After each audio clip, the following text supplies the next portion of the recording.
Hi everyone, my name is Aleksandr Rybolovlev. I'm software engineer at HashiCorp. You can see my contribution to providers like Kubernetes, Helm, and of course to HCP Terraform Operator, plus a few other projects there at HashiCorp. So today we are going to talk a bit more about HCP Terraform Operator for Kubernetes. This is our agenda for today. First, I'm going to do a quick introduction. What is Terraform?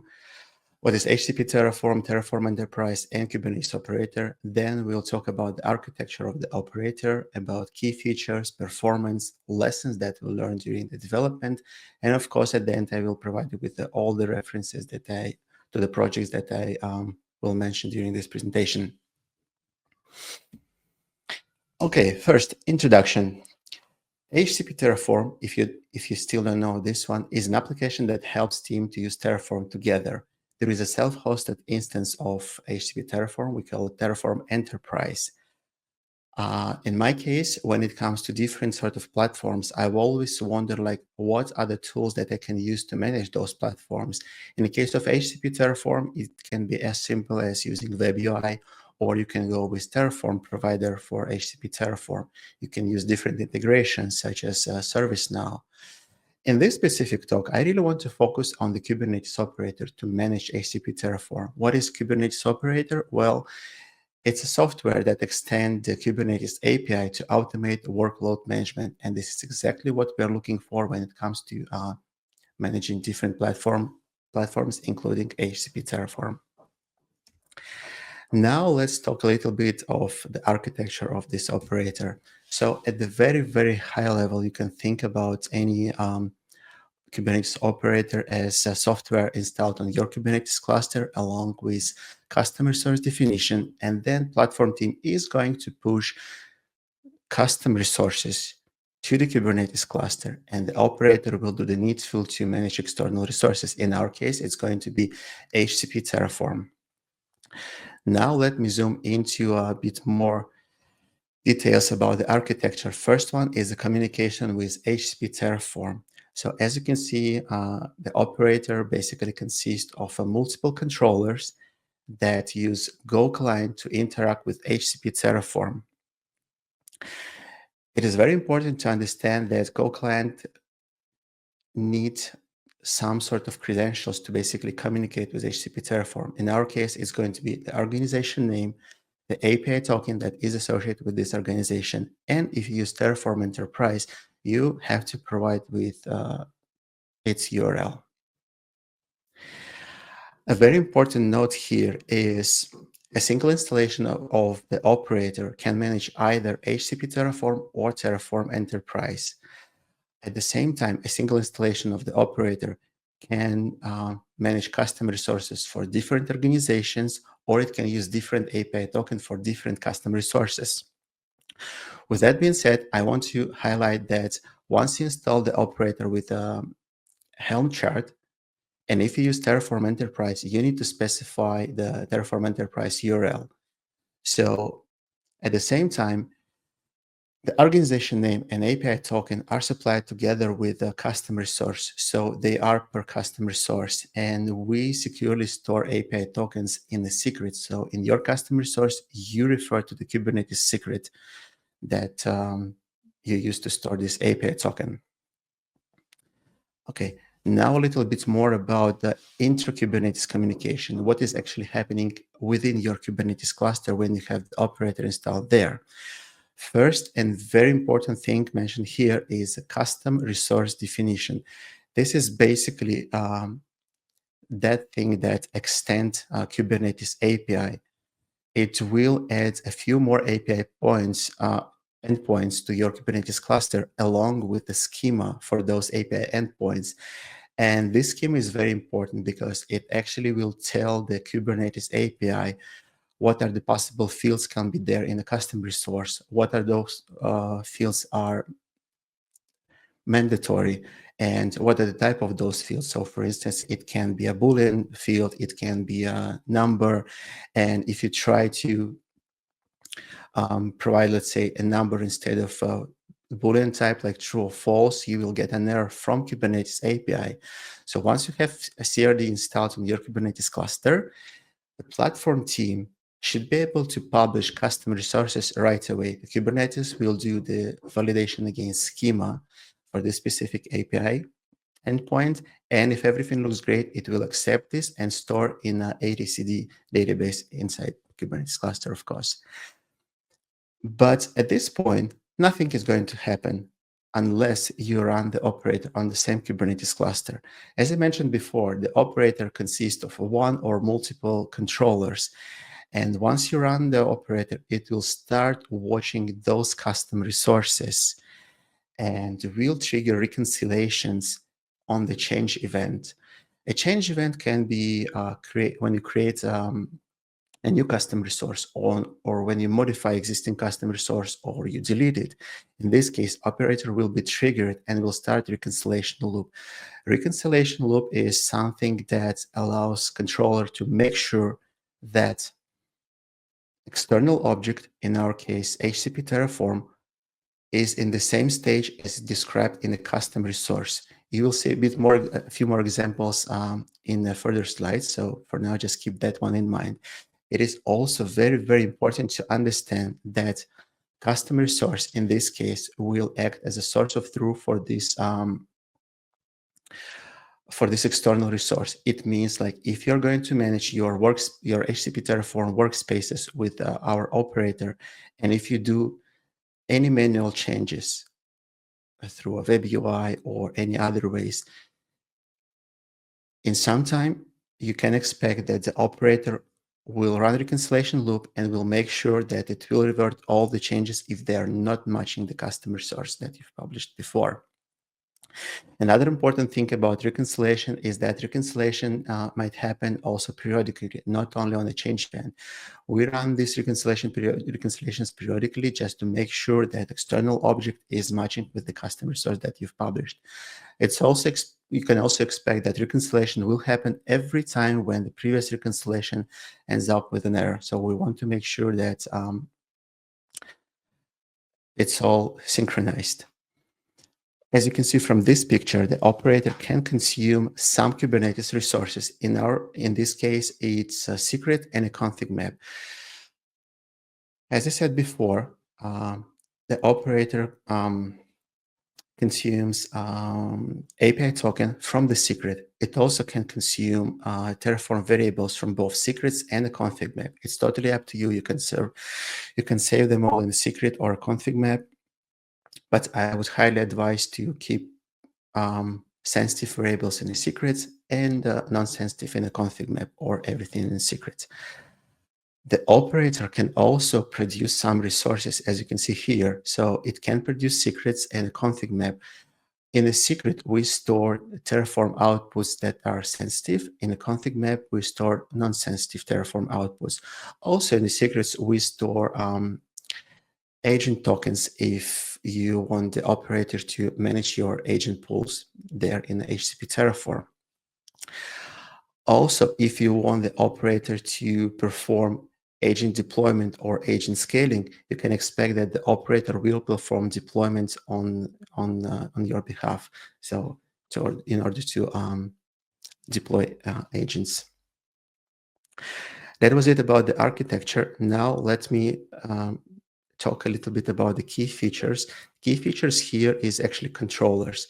So HCP Terraform operator consists of 4 different controllers: agent pool, module, project, and a workspace. As you can see, so we have this concept of the manager. So every time when you run the operator, manager will register all of those controllers. So basically they will start watching custom resources that they're responsible for, and then they will involve Go client in order to communicate with HCP Terraform and Kubernetes client to actually interact with Kubernetes API. For instance, when you need to pull API from the secrets, or when you need to create or update existing config map or change number of replicas there in a deployment. It's all about Kubernetes client. The first controller I want to talk here is agent pool controller. It will allow you to manage HCP Terraform agent pools, agent tokens, and also will perform agent scaling if you want this. So Here you can see a great example of custom resource that allow you to manage agent pool. So this specific custom resource will go ahead and create an agent pool with name HashiTalks 2025. We'll go ahead and create an agent token with the name token. Well, I'm not that much creative here. And it will perform autoscaling, agent autoscaling, if depending on the load there in the agent pool. So for instance, if there are no pending runs for this specific agent pool, it will scale all the agent to 0. So it will basically, you will consume 0 agents on the HCP Terraform. If there is a pending task, the controller will quickly realize this one and start scaling agents. It will scale it all the way up to 3 agents. So that's why we have this max replicas. Once those agents are done with their task, it will make sure, the controller will make sure that it's all scaled down. And as you can see here, there are 2 fields that you can see across all our custom resources. It's organization and token. It's a reference to the API token that controller should use in order to communicate with HCP Terraform. You will see the same pattern across, again, all the custom resources. So next controller is a module controller. It basically implements API-driven run workflow. It means that you should be able to refer to existing Terraform modules to their specific version and execute them in one of the workspaces there on HCP Terraform. Those workspaces doesn't have to be managed by the operator. It can be any workspace created by any purpose. Like for instance, you can create them manually, you can create them with a ServiceNow, you can create them with Terraform provider. The most important part that the module will generate some Terraform code, will upload this to the platform, will execute it, and securely store all the outputs on the same Kubernetes cluster in both secrets and config map, depending on their sensitivity. Next controller is a project controller. So with this controller, you can basically manage HCP Terraform projects. It's a very simple controller, to be honest. So it will just go ahead and create projects with the name that you said there. Next controller is a workspace controller. It will allow you to manage HCP Terraform workspaces. I think, if I remember this correctly, that's the only controller that supports some annotations. So basically, as you can see, those annotations will allow you to implement some operational tasks on your workspace. So basically, you should be able to trigger a new run, and that run can be everything. It can be a plan, it can be apply, and you also can specify Terraform version. So there are multiple use cases for those annotations. So for example, your previous run ends up with an error and you want to trigger a new execution. So that's where you can use those annotations. You just simply say a new run true and runtime apply, or just as simple as plan. Or for instance, you want to migrate to a new Terraform version, then you can specify Terraform version, execute a new Terraform plan, and it will tell you whether or not there are any changes related to this new Terraform version. Again, with all those controllers, I want to one more time highlight that if you go ahead and manage your resources with the operator, please make sure that you will continue managing them with the operator. Otherwise, if you do manual changes, the operator will ensure that all of those changes, they will be reverted back to the specification, to the customer resource specification that you published on your Kubernetes cluster. All right. That's most probably my favorite topic about everything. It's a performance. To me, performance is actually all about compute resource consumption, energy efficiency, and faster execution. So in a few following slides, I want to talk about the performance changes that we made in the operator. The first one is internal improvements and some dependencies. Here you can see a quote from Golang changelog 124. They say that they introduced several performance improvements to the runtime, have decreased CPU overhead by 2-3% on average. It means that by simply bumping up Go version to 124, we can potentially, I would highlight this, potentially get 2-3% CPU improvements. Also, to the internal improvements, I can mention like new algorithms or a new data structure that we use with the operator. And on the screenshot, you can see benchmark results that were introduced in one of the previous versions. So it's basically a benchmark result for one of the reconcile function that we have within the operator.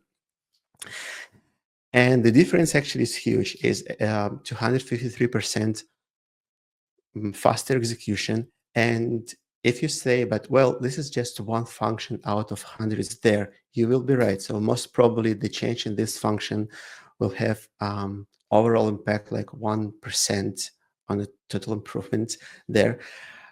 But if you think about this, this project in general on massive scale up, I would say 1, 2, 3% is still a good improvement. And if with each release we can get those few percents, at the end of the day, our operator will consume less resources, will be more energy efficient, and all this.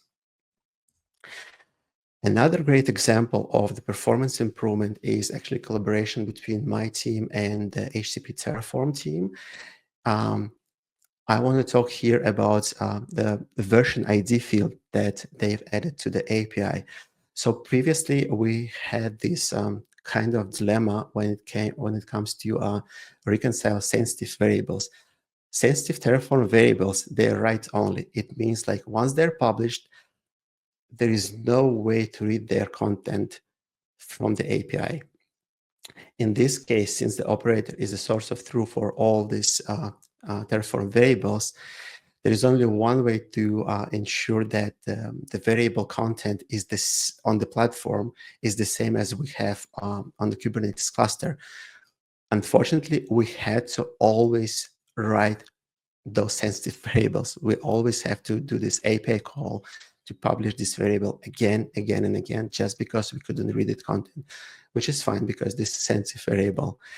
The version ID actually represents the current state of this variable. So from the version ID, you won't be able to know what's the content of this variable, when this variable was updated, created, or changed, if you like this, or any other attributes. So we only know that something has been changed related to this variable. So once this new field was introduced, we started to track it. And now we can just read those sensitive variables, look at the version ID, compare to the version ID that we have in our state.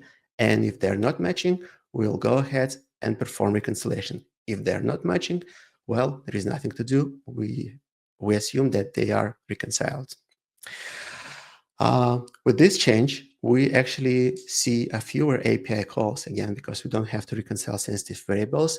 And we also see some improvements in all other variables reconciliation, because now with this version ID, we can simply compare two fields. Well, this version ID field, instead of previously we had to compare like all the fields that those variables have, like description and the value, and even potentially a name. Another thing, like how we can improve performance of the specific operator, is the user-facing knobs. In this specific example, you can see that the run trigger, we can refer to run triggers by both ID and name.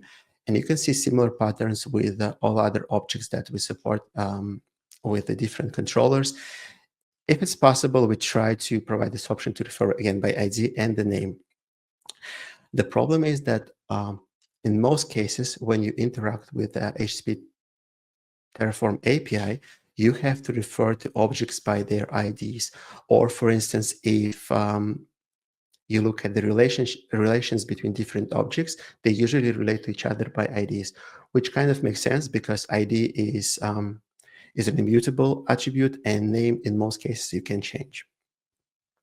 What's the problem with using ID? Well, technically, there is no problem. For human beings, it's just more convenient to refer by names instead of using IDs. But as I mentioned before, with the API, we have to use IDs.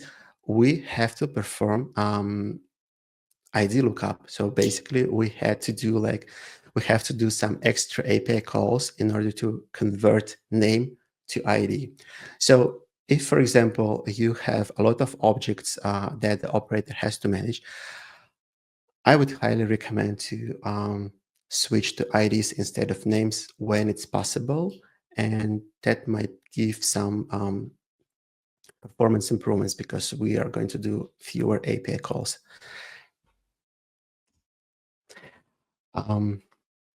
Lesson learned is, well, basically challenges that we faced during the development. I have to say those challenges, this list that you can see is not a full list. I would say it might serve like another full talk about all the challenges that we faced during this development. I split them into two big categories. One is Kubernetes internals and ecosystem.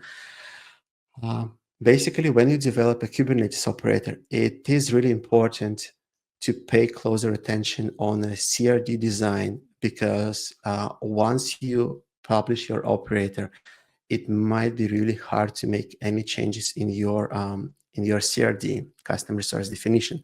So I would say it's really a good practice to take a look at the existing operators, or even better, at Kubernetes resources, how they implement this or that feature. So for instance, when it comes to referring to a secret or a config map, how do they do this in the Kubernetes? And it's better to inherit the same experience and adopt the same experience to your operator, because, well, it's kind of a muscle memory. People get used to this specific approach, and if you follow this approach, it would be just great. There are multiple other things that, well, might be not familiar to all Kubernetes administrators. It's a finalizers and ownership stuff. So finalizers is an attribute that you attach to your custom resource, and it will prevent resource to be removed from the Kubernetes. So for example, once you create a new custom resource, for instance, for the workspace controller, we immediately attach finalizer there.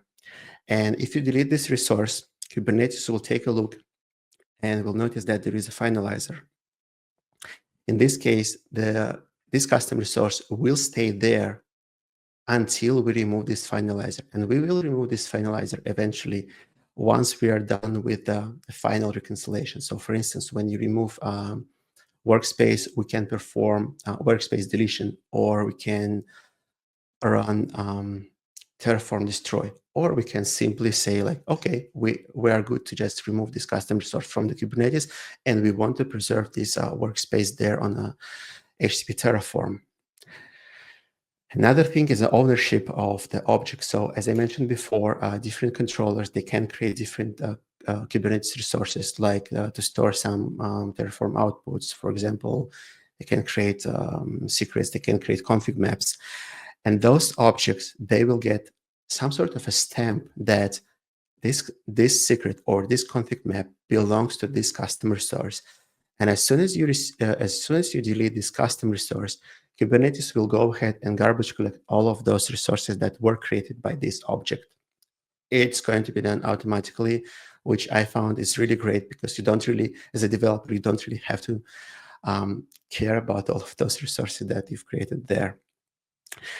Another challenge is actually Helm chart development, because Helm chart development is a totally different world from the operator development, but they always come together. So you cannot avoid this, unfortunately, or maybe not unfortunately, it's up to you. Here, I would say it's also a great approach as to take the same approach as with CRD design.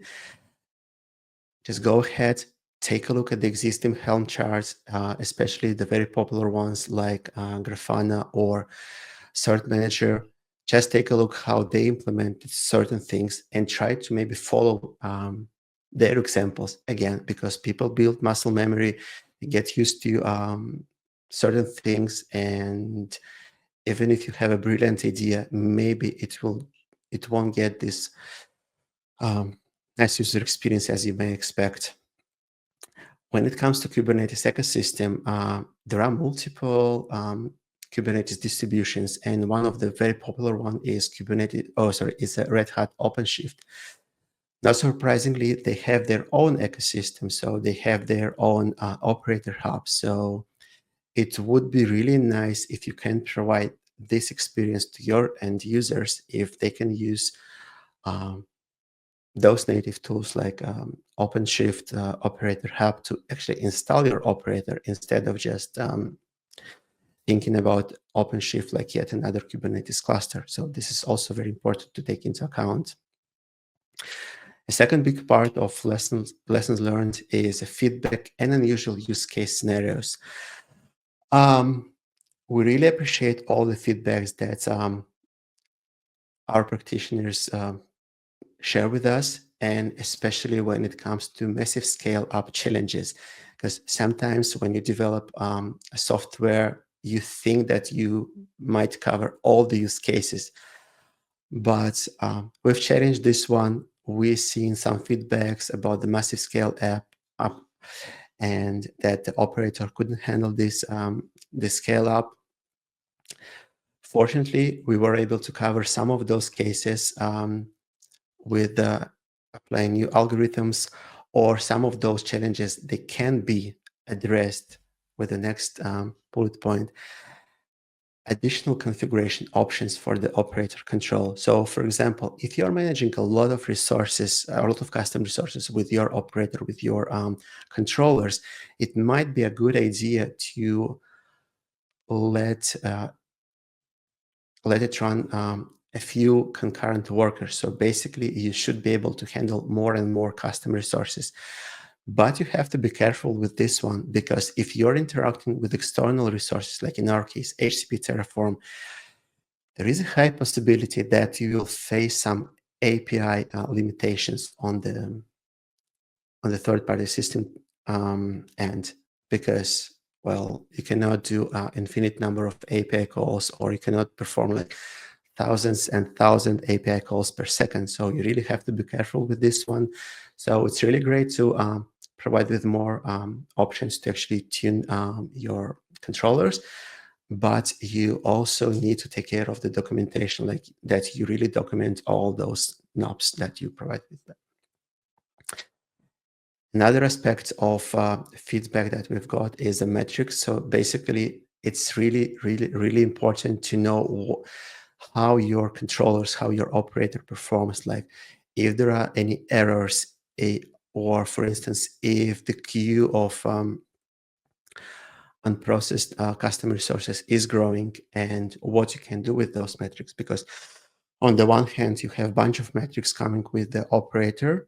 On the other hand, you really need to understand those metrics. So it's really important to document all of those metrics, so even though in most cases they're self-explanatory, as I said before, like the current queue load, or any sort of errors. References, those are the useful links that you can use if you want to know a little bit more about the operator, or if you want to try it out. So the first link is the link to our GitHub account, GitHub repo. There you can fill in an issue, or you can do your contribution. Please refer to the contribution guide before that. If you want to try and install it, please go to the artifact hub and follow the instructions how to install this operator. If you want to try build something yourself using amazing HCP Terraform Go client, that's the reference link to their GitHub repo. If you want to try and build your own Kubernetes operator, there are two great, amazing, really amazing frameworks, KubeBuilder and Operator SDK. Just go there, look at their documentation.